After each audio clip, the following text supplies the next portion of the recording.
Hello, welcome to my channel. This is Avohe, and I'm gonna go now and start walkthrough number 1. So we start at the cemetery of Ash, as you can see. When you start in a new area, reach a new area, um, you will get the name of the place. As you can see, this is pretty basic. I know Dark Souls is known for not giving too much intro on what the hell you have to do, but it's a really nice startup, because compared to Dark Souls 2, I found that Dark Souls 2 was a very long way through compared to this on how to use the controllers. Over here it gives you it tells you the basics real fast, really basics.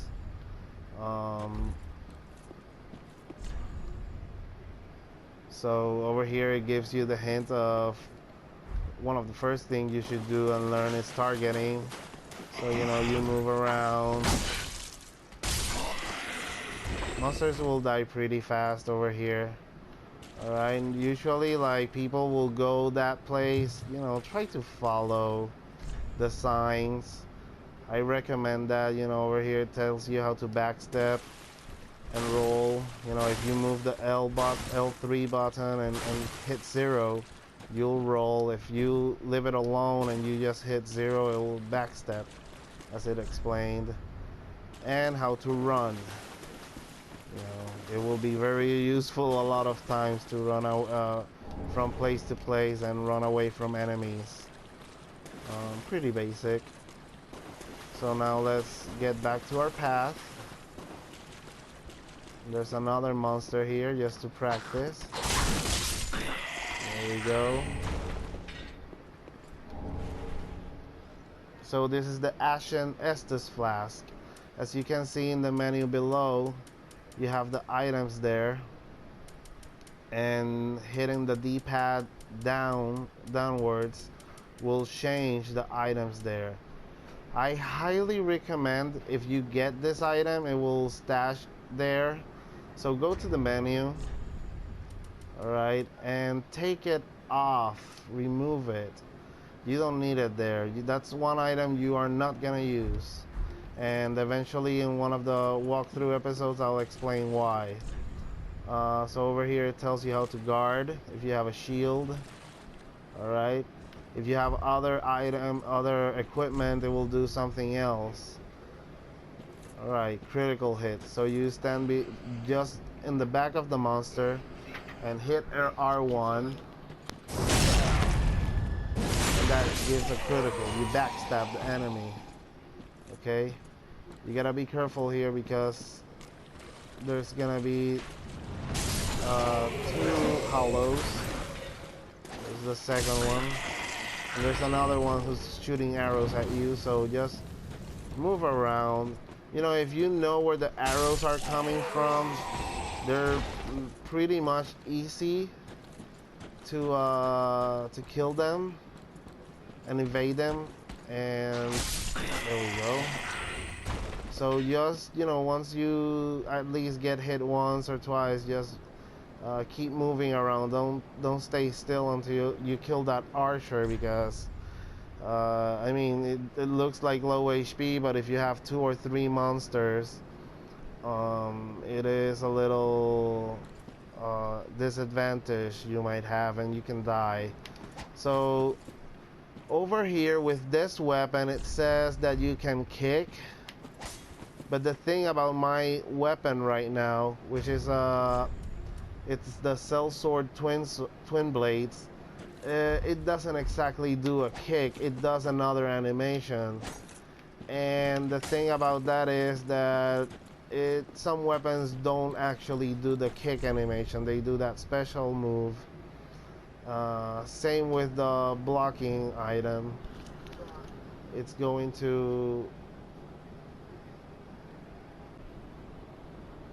So over here in this sign, we're gonna see parry, repel, attack, and R1 to repose.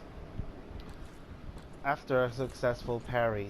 That one I will have to show you in action. Or, you know, L2 does the parry. So I'll show you at some point about the riposte, which is very crucial, especially for PvP. Over here it says turn back, and I'm gonna show you why it says turn back. On my first playthrough and playing Dark Souls 3, I actually accepted the challenge. As you can see there, there's a monster over there in the corner. You can look around. There's only actually one item at the end. You could try to get it, or you could not. You could fight the monster, or just leave it for another day. You will be able to come back here if you want to make a run for it. It's only a soul. Honestly, it's not a biggie, not necessary. For the purpose of this video, I'm gonna go ahead and skip him for now, since I don't need the items he drops. Eventually you'll see another crystal, and we'll be able to manage it a little easier. Okay, so here it says item use. I still don't need to use an item, so I won't waste one of them. Here it says how to toggle weapons and the items. You know, right now we only have one weapon in each hand, so it actually, when you only have one in place, it will disappear the weapon. I do not recommend fighting around with that with the punches. You know, bare fist is not a good idea. So yeah, we go up here and we'll finally find our first bonfire. Rest at bonfire.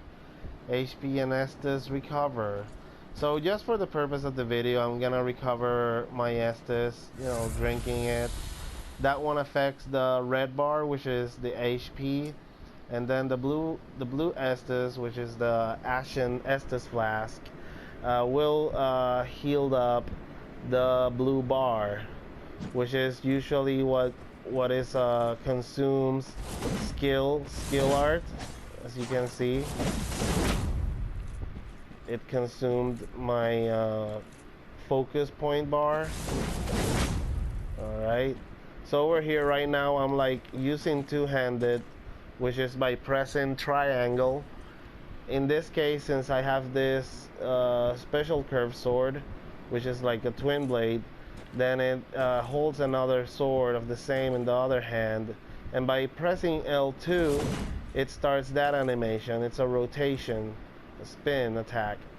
But if I press L2 and then R2, it will make a complete a full attack combo, which is very useful against enemies. So you guys, you can see, you turn on the bonfire. That's when you are touching a bonfire for the first time, it will lit it, and then you can rest on it. Alright, it gave me a gesture. Right, since this is the beginning of the game, is like a tutorial area.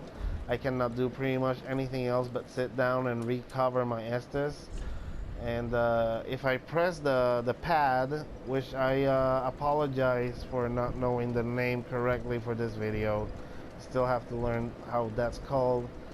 But if you touch like the pad in the middle of the controller, you can see the gestures, and it gives you, as you can see, it has different poses which you can use or execute. I'm gonna be pressing square now since I'm testing, just so you can see all of them. You point forward, okay, you can point up, down. Alright, so but right now you saw I got a new one called rest. So the way to do it is like you choose one of these that you do not like that much, or you don't think you're gonna use, and you press triangle, and then you will see over here the list of gestures in the game.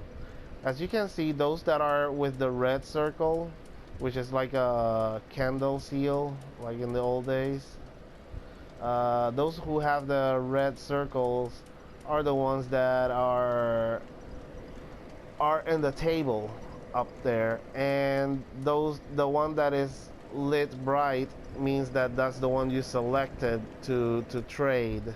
So then you select the new one, press X, and as you can see, it changed, and now you can use it.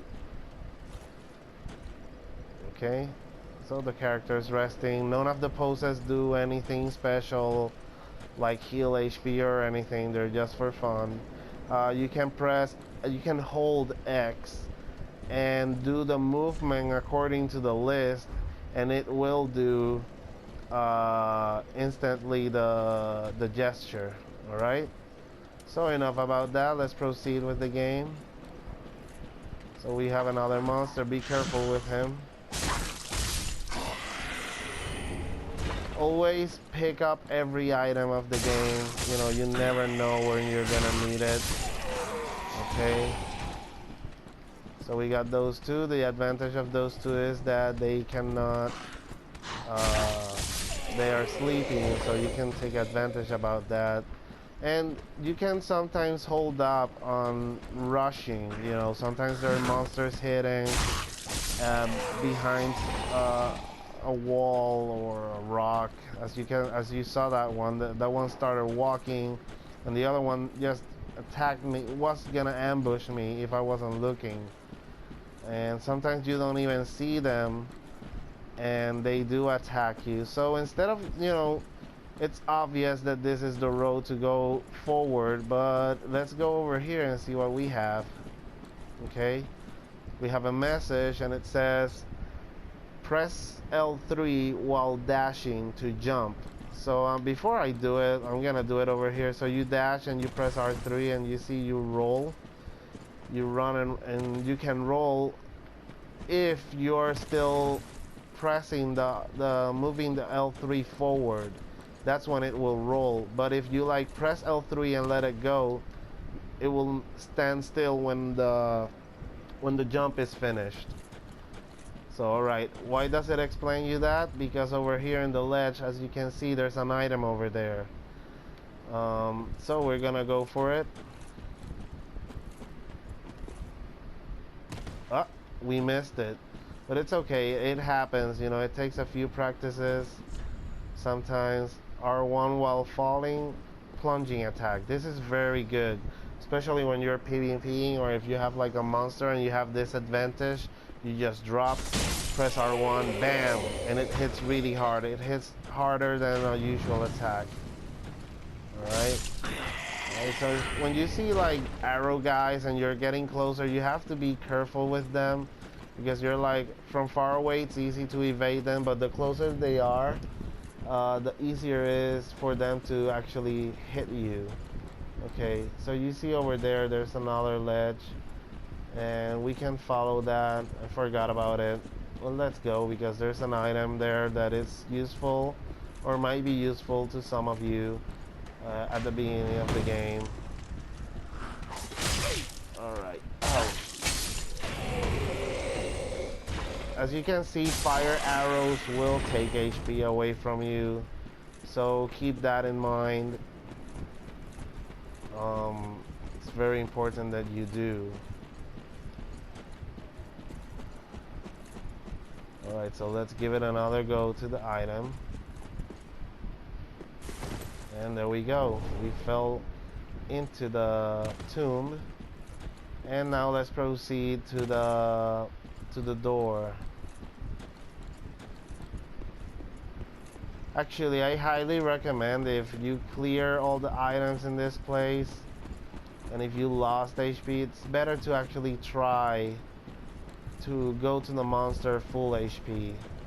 All the bosses in Dark Souls 3 are hard. I would have gone without it, but you know, I'm here to help you guys, not to play hero exactly. I could die still fighting this monster. It's normal, but I highly doubt I'll die. So plunging attack, bam, dead. and then like run sideways. That's a good idea with archers or crossbowers. Okay, so I have that, and we arrive here. As you can see, it's a little obvious that this is a fighting arena. And you got that guy with the GUI on the back. Okay, so it says to remove the sword. Let's go ahead. Okay, when you do that, just try pressing R3 until it locks and try to take the chance of hitting him a few times. Ouch. At the beginning. Recommendation I have is have your shield up all the time while your stamina is full. When he hits you, if he does, let it go so the stamina recovers fast. And wait for him to give you his back. Always hit twice and then step back. Try to roll twice back and then keep rolling until he actually attacks you. Wait for him to do the frontal stab or that attack. 1, 2, and go. Roll. You know, rolling is essential in this game. And don't risk it. You know, take your time while killing the monster. You have all day. I know he has all day for you too, but you really should be patient about it. Okay, always keep an eye on your stamina. It's the most important, crucial thing about this game, because one misstep and you won't be able to escape from anything. Right, and your HP too.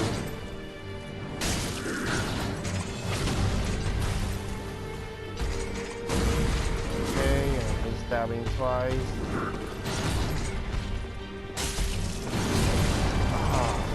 He almost got me. Well, he did hit me. Okay, so now comes the other difficult part. He transforms halfway through. So you gotta wait for him to launch twice attack and roll. Roll as much as you can. And always wait for him to launch attack you like that. So that way you have a chance to go into his behind. If he does any other type of attack, just ignore him, because you might die. Right now, okay, I have to heal. You know, don't try to play hero here. I'm out of Estes. So I'm one hit away from dying. I could die, but let's give it our best. Okay, twice attack and run. And wait for your stamina to heal. And he's gonna go again at it. 1, 2, and go back, all the way back until you are confident enough. You know, just keep pulling back, because he's always gonna launch the attack you if you're far away like that. All right. Just, you know, remember, stamina is very important. Okay.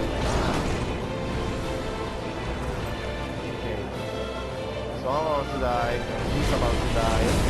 We're the same. 1, 2, and 3. You know, if at the end you know you can hit him a third time, then do so, finish him off, and there you go. We killed the first boss. Alright, this is gonna be the first part of the walkthrough. I'm gonna leave it here, lighting up this bonfire. Have a great night, and see you on walkthrough part number 2.